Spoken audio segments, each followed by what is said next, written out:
Good afternoon. Hey, it's Grahame from Data Transmission, and welcome to Tuesday's live stream. Yesterday we looked at going live like a pro for your DJ sets, what you need, what software you need. So if you missed that, you can rewatch it on the channel. I've also put it in the show notes in the link below, so you can go and watch that today. Today, I wanted to chat about 10 things you could do instead of live streaming. There's a lot of live people that out there that can't live stream, that don't want to, they don't have the kit, they don't have decks, they're just simply not in a position to. They've got neighbours that won't let them play music, all those reasons. So they're kind of feeling left out. So I kind of come up with a list. I put it on Instagram the other day. If you don't follow me on Instagram, go and check out @Grahame. And this is kind of an expanded version of that list. So yeah, if you haven't got live stream, if you can't live stream, this is for you. So let's jump straight in and start with number one. And the first one really, it's pretty simple. Is make music. Just make some music. So if you're already a producer, crack on with some more. Really get the head down and start making some more music. If you're new to it, or you have been one of those people that are saying, "Oh, I must get into production one of these days," or "I must start doing that one of these days," this is one of those days. There's an Ableton. You can get Ableton for free for 90 days. That's going to cover you most of, hopefully, the rest of this lockdown period. Go and get into it. Go and try it. Go and start making some beats. Watch the YouTube channel. There's loads of tutorials on Ableton, and just go and try it out. Go and test it out. See what you can make. Use maybe a reference track. Find another track that you might like that's similar to your sound, and try and make that track. That's a good start. Number 2. Secondly, buy some music. Support some other artists. And this could include buying merch, or it simply could be sharing artists of the music, products, just to help them out. Maybe you share it to your stories on Instagram. Maybe you share it to your Facebook. Clicking a like just because you're being kind. Those likes obviously help engagement and help reach of that post, and it helps that person's wares get to other people that might want to buy it. So just help them that way, simply. This kindness will also probably come back to yourself. Also, I'm a big fan of artists sharing music on their Instagram pages from other artists, especially if you're small and you're trying to get going and you haven't got any other content. Finding a track of the day, a track of the week, and then posting it to your Instagram. Make sure you're tagging that label. Really starts you interacting with those labels that you might want to appear on it one day.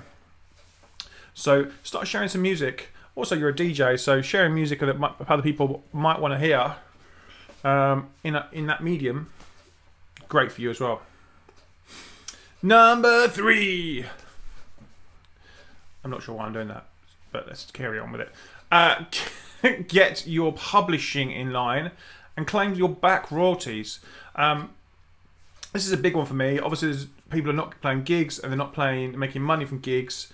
So the next thing you could be doing is sorting your publishing out. There's places like Centric Music. Again, I'll put the link in the show notes below.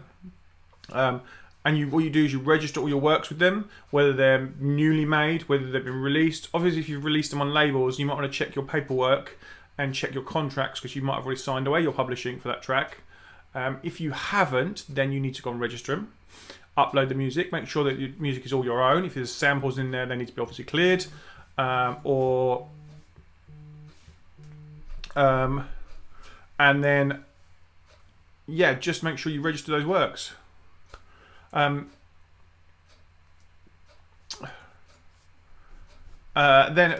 those are. Once you've registered those pieces of work, then people like Centric, they will then go and claim all your back royalties. If you've had like radio play, or you've had club play from it, or you've had podcast support, for instance, you can go and claim all that money back that's owed to you. And that could be a nice big pot of money if you've got loads of music, or you've had loads of music out there.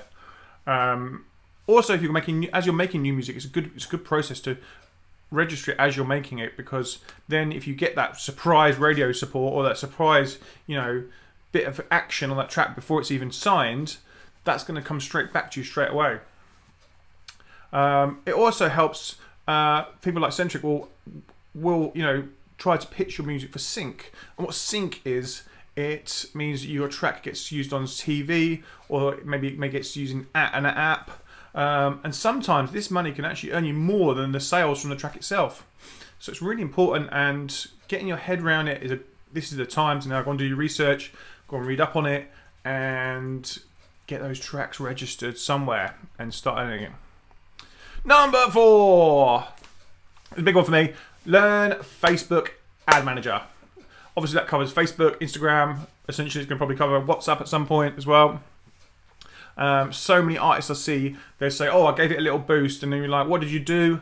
And you're like, well, I just pressed the promote button on Instagram, chose automatic, and it gave it some extra action, but I didn't really get any much return on my 2, 3, 4 quid what I spent, or dollars if you're US, I guess.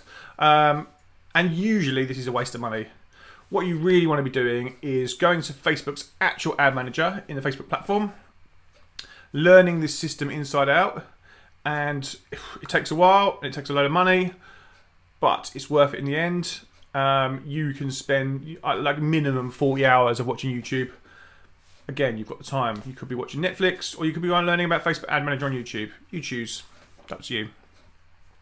And once you do, then once you put your posts up and you're promoting them properly, then you're really going to see the reach, and you're really going to see the return, and you're going to grow as an artist, and improve in this time, and improve your social reach. Number 5. Sort out your record box. If you're anything like me, mine is a mishmash of tracks everywhere, playlists from random events that you created just where you're like you playing at one event, and then the next time you didn't play again for ages, and you just picked all the right tracks for that event.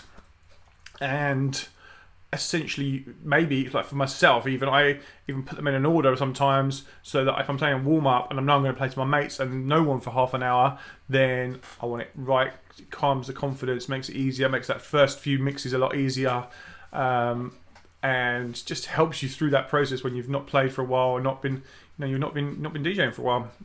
And if you're not someone that plays out regularly and someone that's really at the beginning of your career, then you might know what I'm talking about.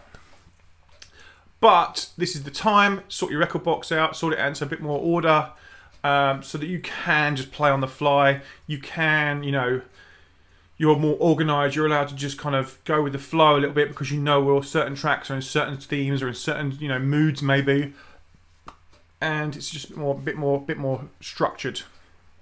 And that can take a while, obviously, because you've got some of us, like yourself, you've got lots of music. But this is your time. Number 6. Start that playlist. A big one for me is Spotify with this channel.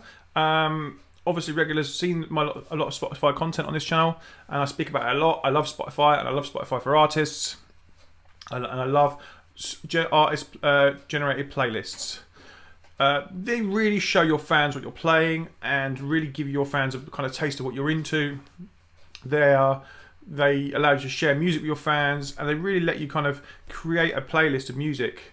I've said it before on this channel, you need to make a playlist like the old mixtapes of the 80s, really curate that playlist and really kind of make it go somewhere, and make it flow and kind of start and stop, and kind of you really enjoy and listen to it as a whole playlist. And this is what you should do, Then each week you kind of make it better. I've been running my own playlist for my running. It's a sort of 70s, 80s, 90s mishmash of kind of some really big running cliches in there, let's face it. And it's taken me a while to kind of tone it down to the perfect kind of flow of music that's just right for my listening, and hopefully everyone else that will enjoy it afterwards. And for me, I don't even share that anyway. It's just for me, It's just. But if you're thinking of a wider fan base, hopefully they're going to. If you enjoy it and some of your friends enjoy it, then that all kind of extends into your fan base, But it's taken me 18 months to get it to that position. So starting now, step 1, just going to get it right, make the artwork look right, announce it across your socials, promote it, and start pushing the numbers on that. And then when your next release comes, you can just slot that into your playlist, and that's going to help you with streams. It's going to help you grow as an artist. I've linked up some of my videos below. Also, they're on the channel. Go and watch them. They're at the top of the playlist. on my channel, so go and watch them. And if you need any help, drop me a comment below about Spotify, and I'm glad to help. Be glad to help you. Number 7. Number 7 is redo your EPK. Have you been getting music signed in this period of lockdown? Did you have music before? Or is this the first time you've had music signed? Do you have records coming out in the next, like in May, for instance? How is your electronic press kit looking, or your EPK? As someone on the other end of receiving this EPK, I've had some shockers, and honestly, it's such a painful period where there's not the pictures, or there's not the text, or there's not the bio, and it's a brand new artist, and you're kind of going, well, what am I going to write about this guy? My website has to have a certain amount of text to make sure the SEO is right, and make sure the SEO functions for Google, and it then pops and on Google. And having a poor EPK just makes that process so much harder. So make sure use this time to make sure you've got decent pictures. Make sure you've got a bio that tells the world, what you're up to and what you're about and what you've done before. And if you're not good at writing, then again, drop me a comment if you need a bio done. I've got a load of freelance writers sat around, kind of looking for work and looking for, to earn livings at the moment. So I can hook you up with those guys. It would help them. It would help you. It's going to help you get further at the end of the day. And these are not expensive costs, but essential for going forward. Do you have press pictures? Can you get creative around the house? Have you got an iPhone, the brand new iPhone, for instance, and you've got a brand new cool camera on it? Can you stand against a white wall in your house, get your personal, person who's locked down with you, or if you're filming your family, to just take your heads and shoulders on a white wall, touch it up on a photo app? That's your press shots. Make sure you've got portrait and landscape photos, because us website owners, we like both, and we've got spaces for both on social media or the website. It's really annoying when we get a big load of headshots, only head, that are in portrait, and they've got to go into a landscape space. You end up with just their eyes, and it just looks stupid.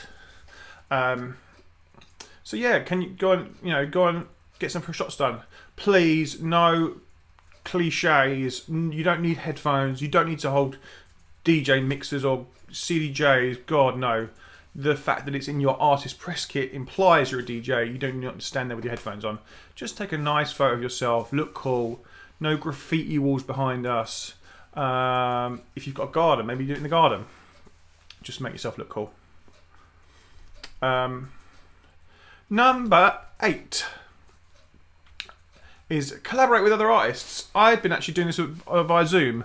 Myself and an artist called Hobbs. You're about to hear a lot about it about us on Data Transmission coming, and hopefully The World coming soon. We've been working on some music. If you listen to my podcast with Dawley, he kind of announced it a little bit earlier. And we've been doing this via Zoom. And essentially myself, Hobbs, myself as my secret alias, Ron Mexico, have been making some disco. Dawley's releasing on his Reptile Dysfunctions label, but we've been doing it all by Zoom. And it's been so much fun. There's some great kit there that allows you to stream the music back to you.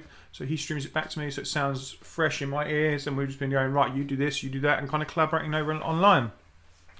It's great fun. It helps you learn so much more if you're collaborating with somebody that's you've not worked with before, or a different style to what you've been working for. So maybe put it out there, throw it out there on social media, or if you're looking to collab with someone, again, let's drop that in the comment, and let's find you someone, and let's find someone in this community that each of you can work with, and let's see what comes out of it. Number 9. Those of you that have labels, why not create a competition to remix one of your tracks? Make the prize as simple as a release, or as grand as you can, you've got budget for. Make sure you use, Hyped It as a download gate, and I've put the link to the download gate video below as well.